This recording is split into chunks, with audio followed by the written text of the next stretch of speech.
Hi, Mike. Hello, Sid. Hey, it looks like it's windy there today. It is today here in Gainesville. Thank you so much for being with us. You're gonna be shielded from this weather, so lucky you, but we're gonna have a great time here too. So all right, so everybody again, welcome to the Gainesville Veg Fest. I'm Shannon Blair and this is Vegan Evan. We're your MCs for the day, and we're excited to introduce our next speaker, Sid Notter of the Plan A Diet.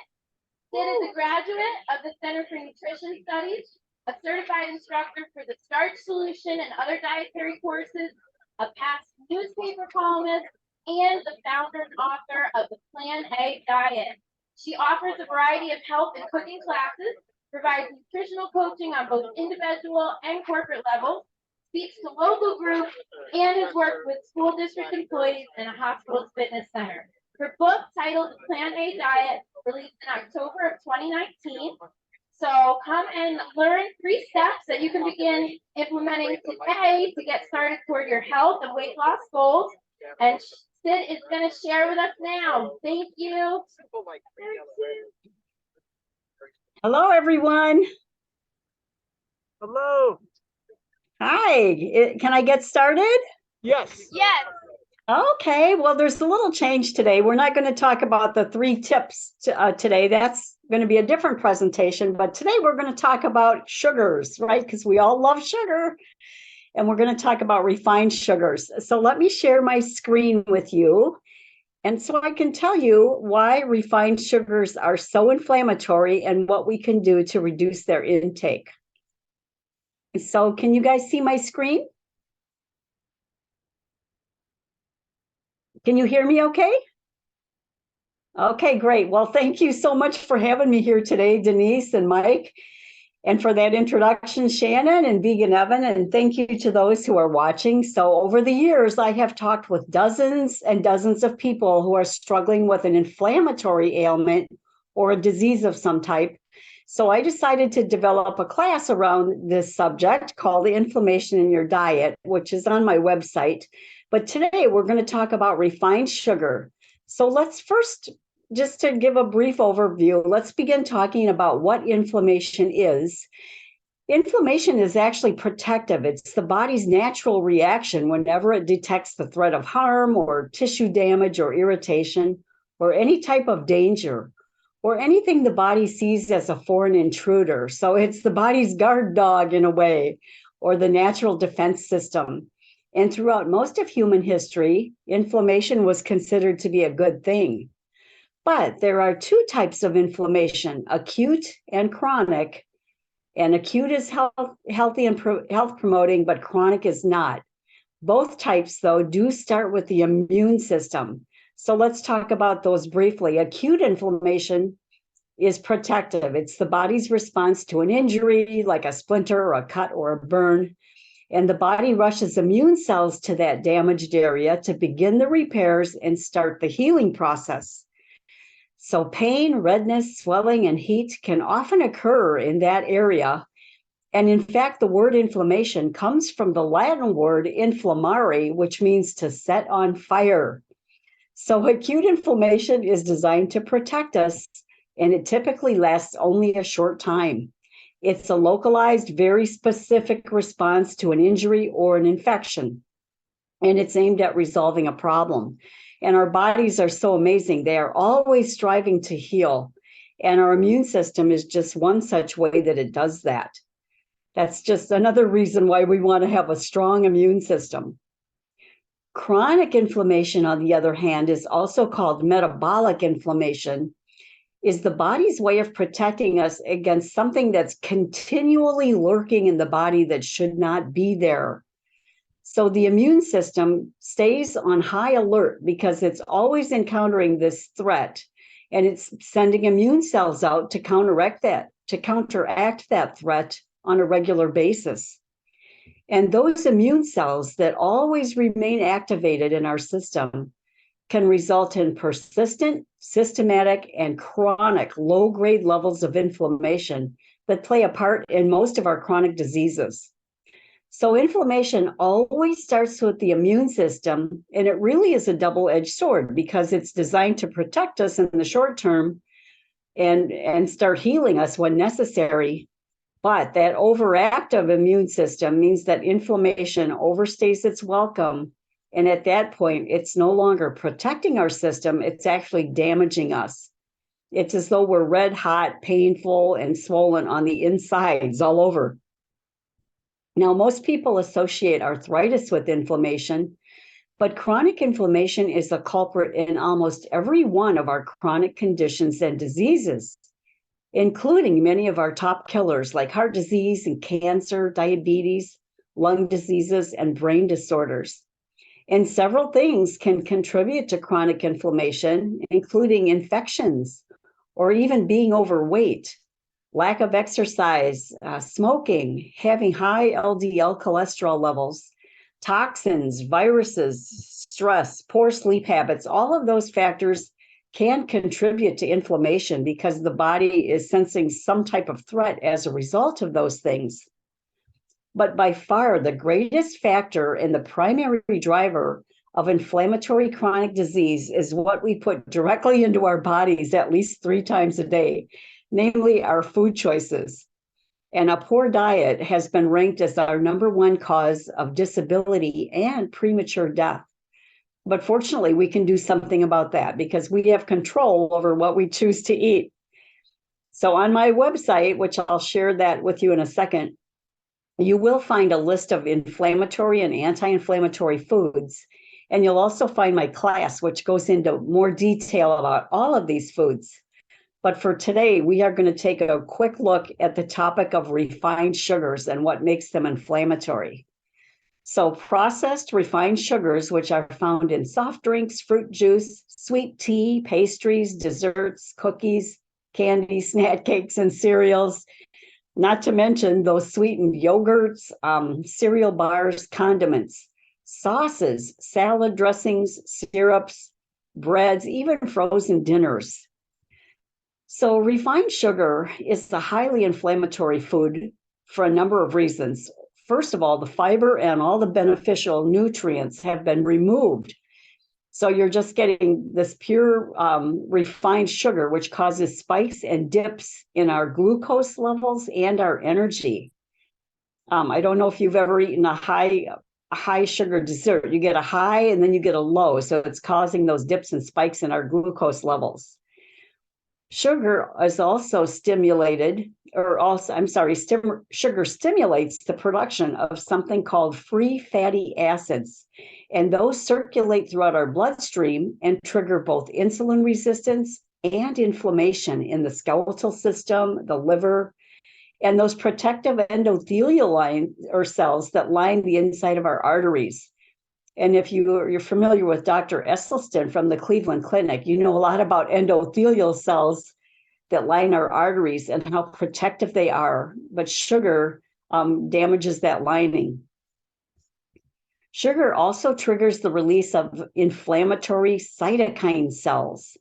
And just 40 grams of sugar a day, which is basically 1 can of pop, leads to an increase in inflammatory markers, weight gain, and an increased LDL cholesterol level.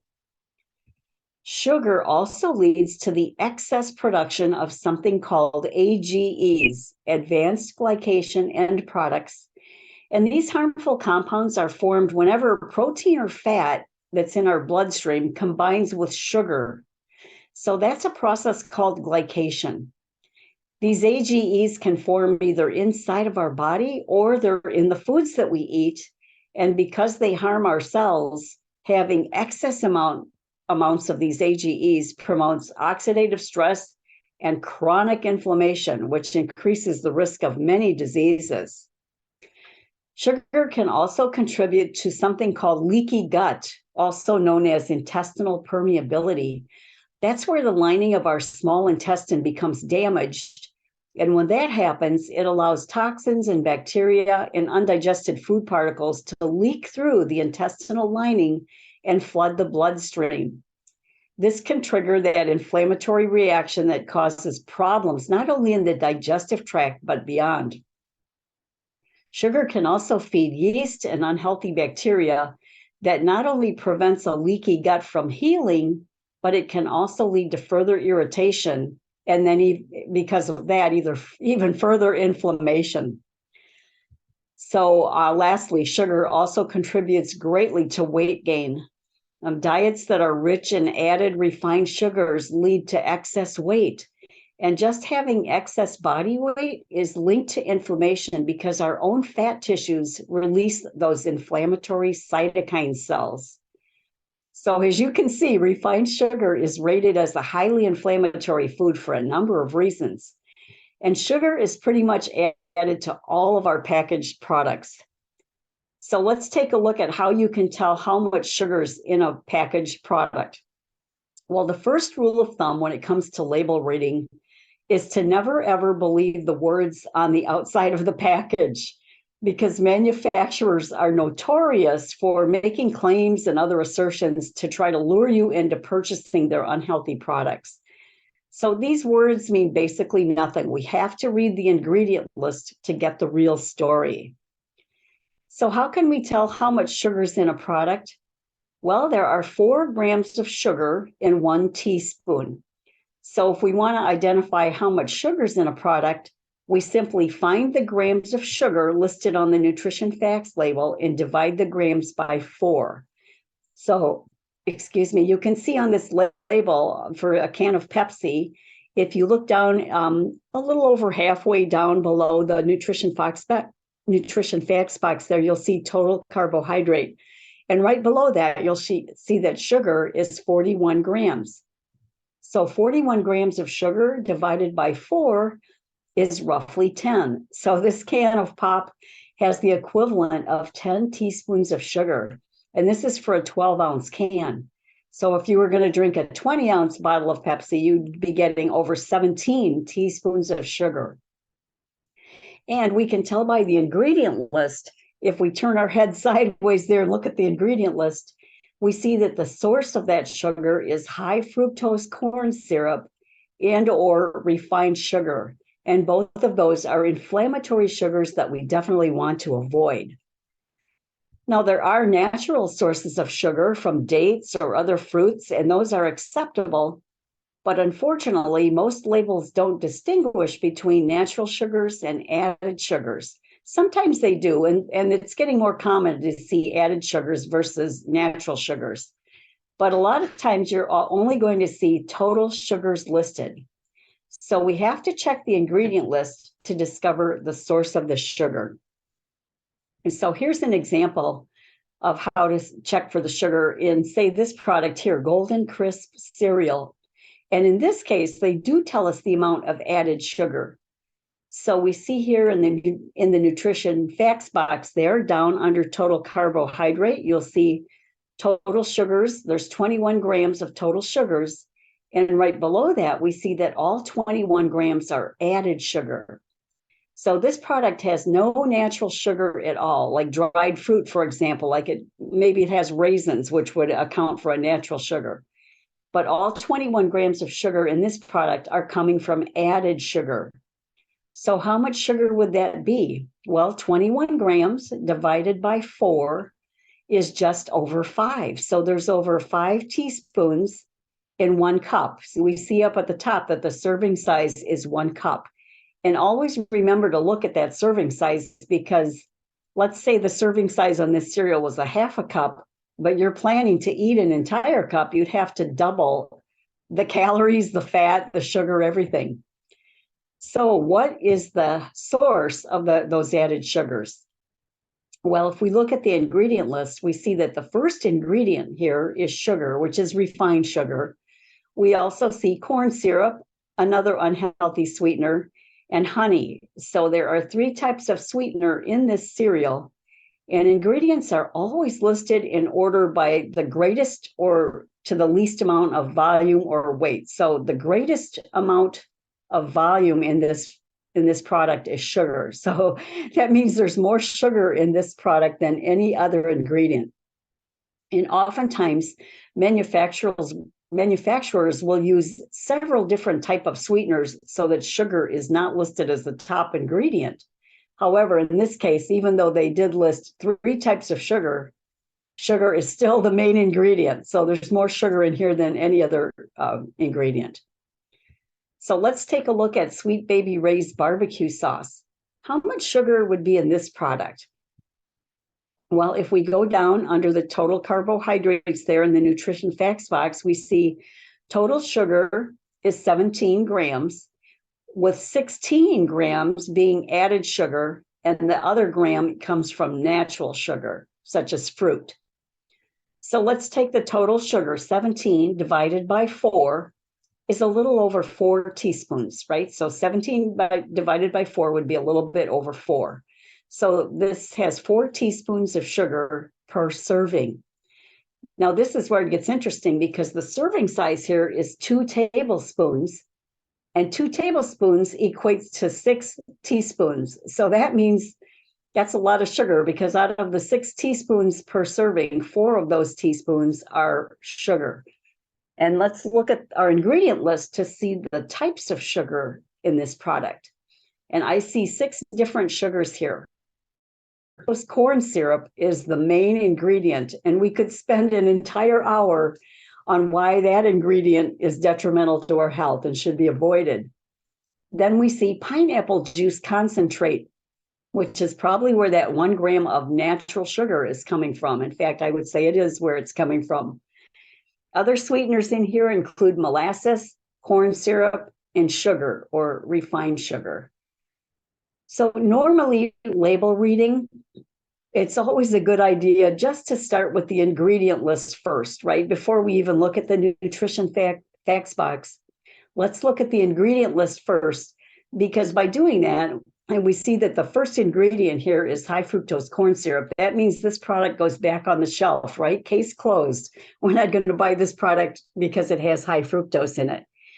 So always start with the ingredient list first. And we're not doing that here today because I'm simply trying to show you how you can tell how much sugar is in a product.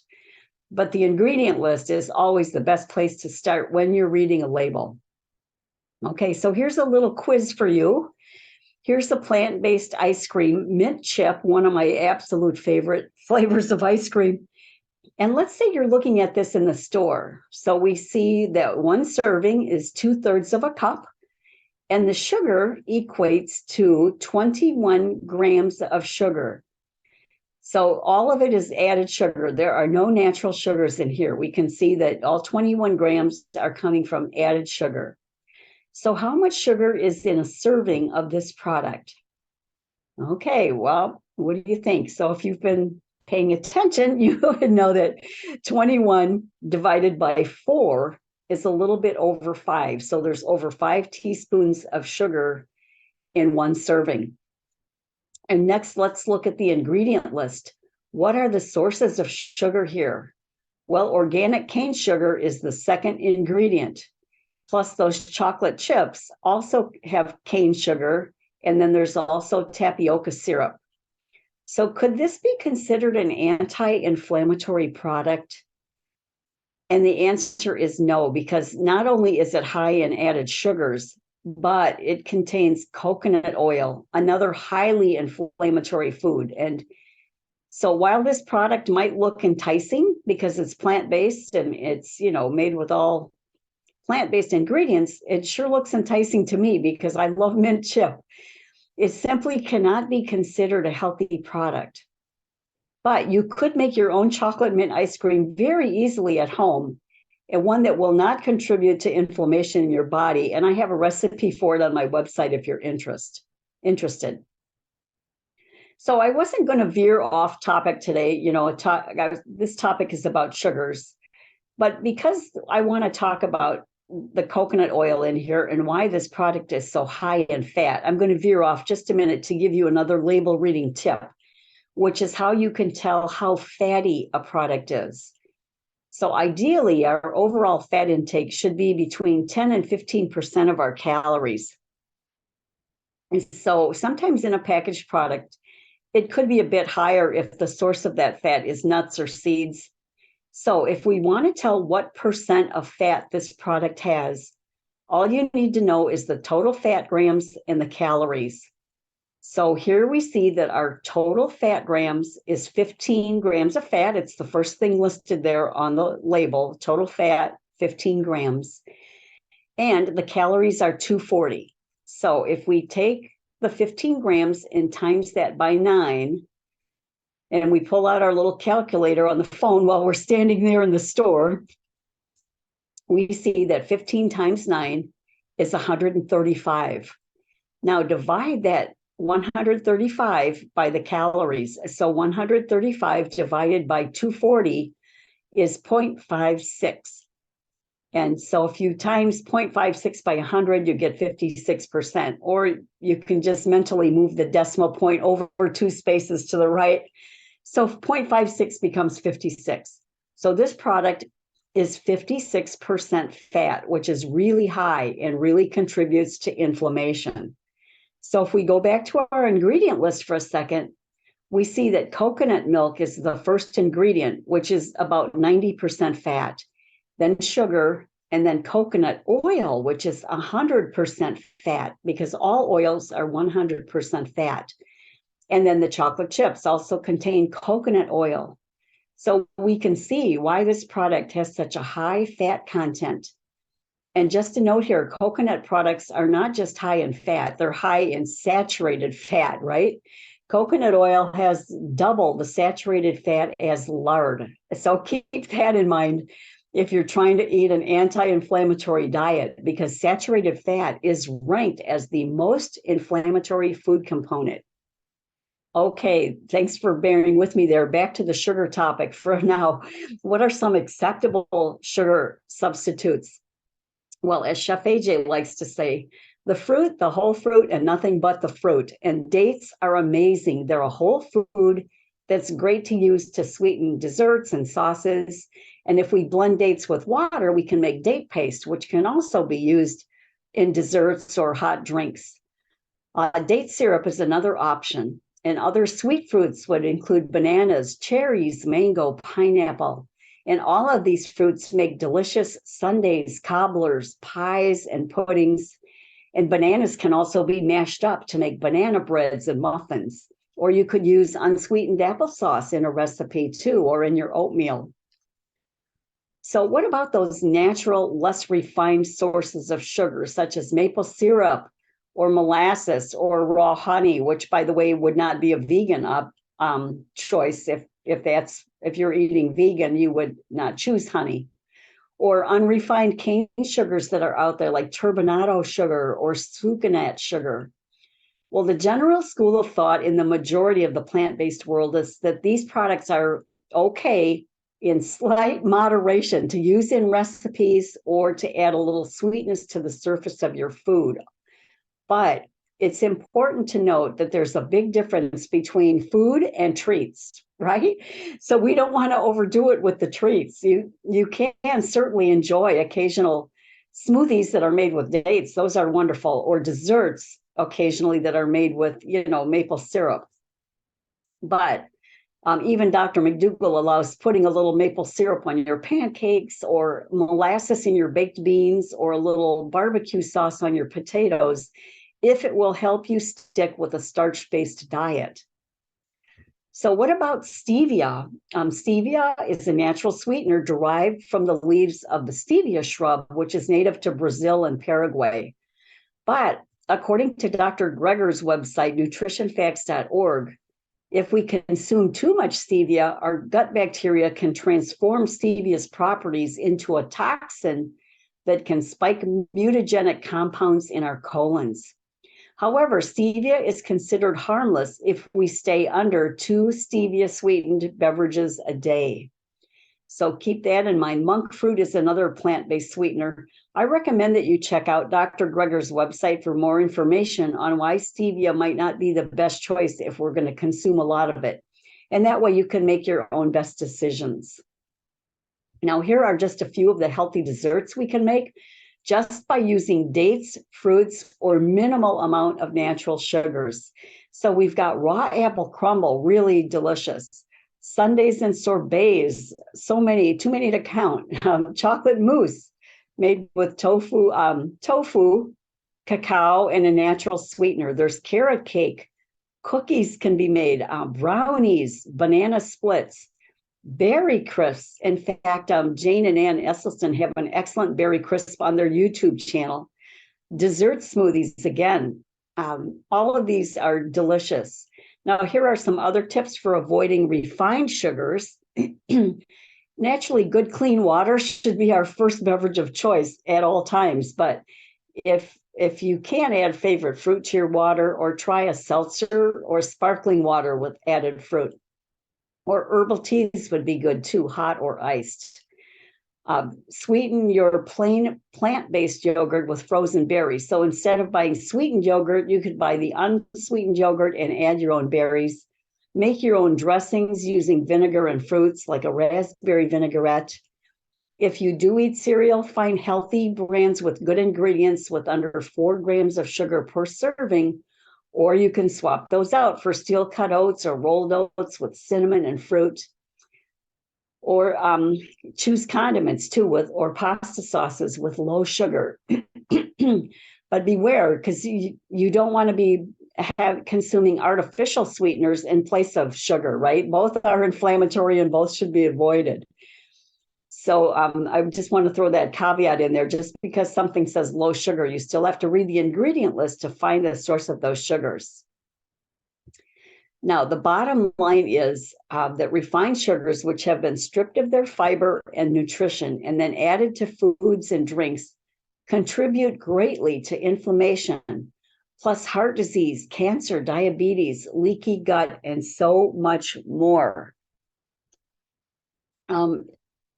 Natural sugars, though, which are found in starches and fruits and other whole foods, have not been linked to inflammation. So here's my website. It is sidnotter.com. And on there, you'll find a PDF with 10 simple dessert smoothies that are sweetened just with dates and fruit. And I think you'd really enjoy that if you have a sweet tooth like I do. There's also a free 21-day meal plan there. And my whole class titled Inflammation in Your Diet is there as well, which I taught at our local college for many years. And you can get that class for 50% off if you use the coupon code TAKEOFF50. All right, so that is it for me today. Are there any questions? Oh, one more thing is that you can find that list of inflammatory and anti-inflammatory foods also on my website as well. I just go in the search bar and type inflammatory and it'll come up for you. So I'm going to stop my share now and see if you have any questions for me or how the weather is doing there. It looks like it's breezy and rainy. I hope the sun comes out for you soon.